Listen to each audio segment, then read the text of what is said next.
We push forward today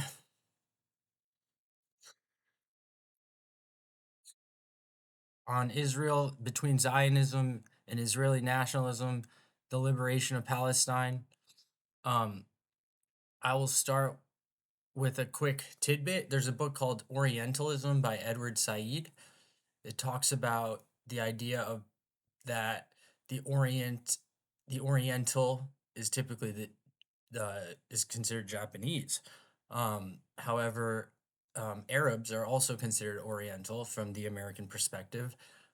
It means the other, right? The stranger, um, the passerby, according to Howard Zinn and Jane Jacobs and Mrs. Chomsky. Um, the other, where you make mistakes. There's people in a car and you think they might communicate with you and they're talking to their child in the back seat. What is the stranger? That's a book by Albert Camus, right? Um, so we'll continue. I'll just read it.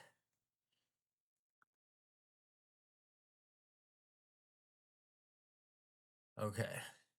The new Jew who had emerged from the mainstream of Western culture no longer sees himself as superior. On the contrary, he does all in his power not to be different.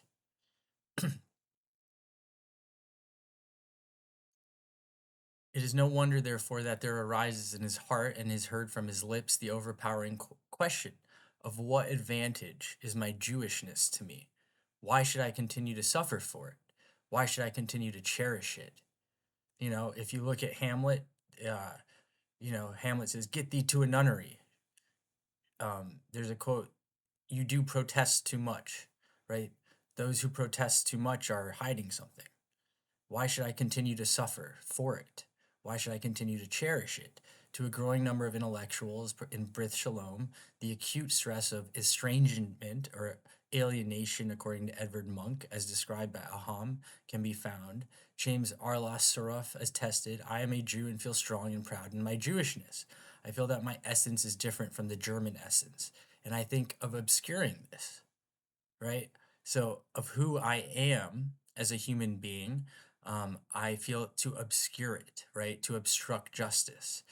Felix Welch explained the uniqueness of the mentality for a Jew from Prague by the fact that he was placed not only between two cultures. In fact, have been to Prague. I've been to the castle. There's a large castle there. Out of Batman, there's a ballet center. Um, the beer is quite cheap. The food is decent. There's a square with clock towers, many, many clock towers. In fact, time is important, right? In the Ottoman Empire, which is Turkey generally, Constantinople, as well as the Byzantine Empire, which was headquartered in Prague. Prague is mostly Eastern German, right? It's East German. It's not even Russian. Um, but so there were Ashkenazi Jews and there were Sephardic Jews in Europe, right? Ashkenazi Jews were considered Eastern European, so Russian primarily. Sephardic Jews were considered Spanish, right? And the Spanish ones are considered Oriental.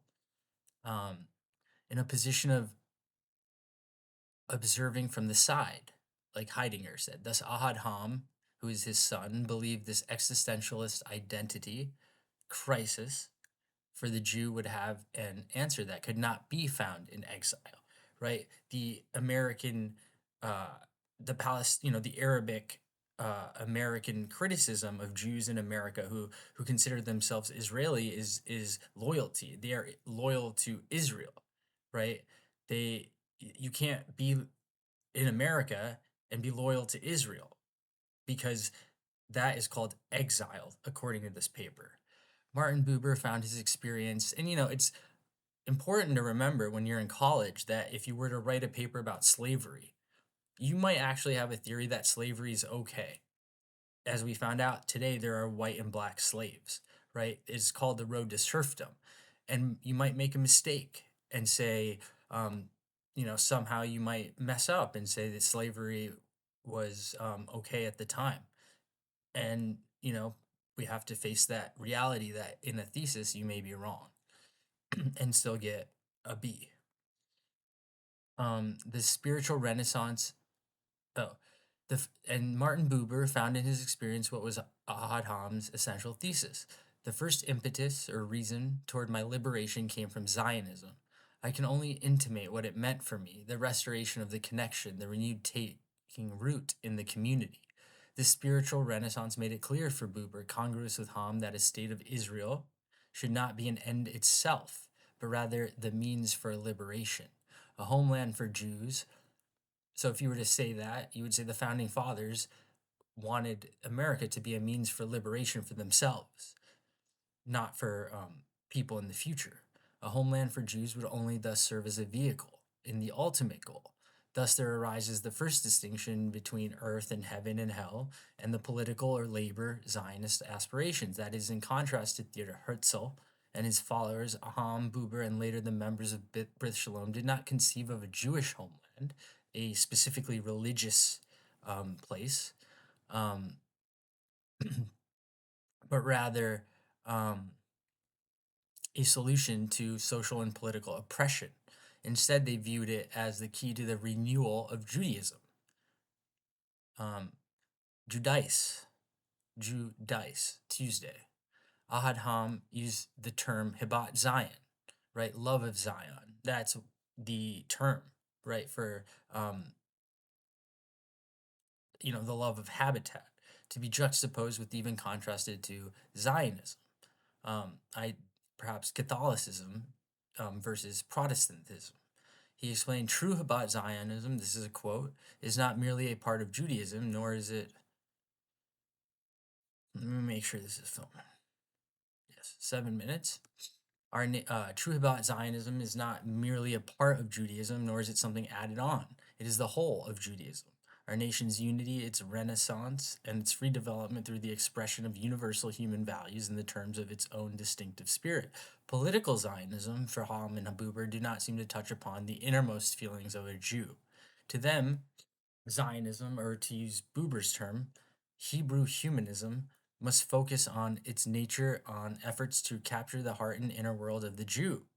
This way, while political and labor Zionists concerned themselves with the plight of the Jew, the cultural Zionists felt responsible for the plight of Judaism. The members of Brit Shalom, particularly from Central Europe, spoke often of the influence. Hugo Bergman wrote to Buber on his 50th birthday, "On your birthday, we have only one prayer to make. May it be, will the small group of people who have joined you find its way in the coming years with your help. The world weary view through the eyes of the creators of cultural Zionism would be the cornerstone for the members of Brit Shalom." Hans Kohn asserted that because of their influence, the members of this group of spiritual cultural Zionists, foremost Gershom Schlom, explained his decision in their veins, a moral, emotional decision. A decent response to it. The decency was not expressed in the desire for a state, right? But for the revolt against the lie in Jewish existence itself. Felix Welsh, using the definition of Zionism in cultural terms, much like Ham, defined Jewish nationalism as self-liberation from the spiritual bonds of the fate in exile. Given this intellectual influence, right, the history of its members would guide their focus. Those Jews from Bohemia or Austria, Germany, the Czech Republic held a quite extraordinary worldview. One aspect, as explained before, was the sense of alienation as a result of the national conscience. But another factor contributing to the ideology was an acute fear in the nature of this national conscience. The suspicion cast by the social sciences, the likes of Nietzsche, Marx, and Freud, the latter two being Abraham Lincoln, created an environment that held no virtue except its own.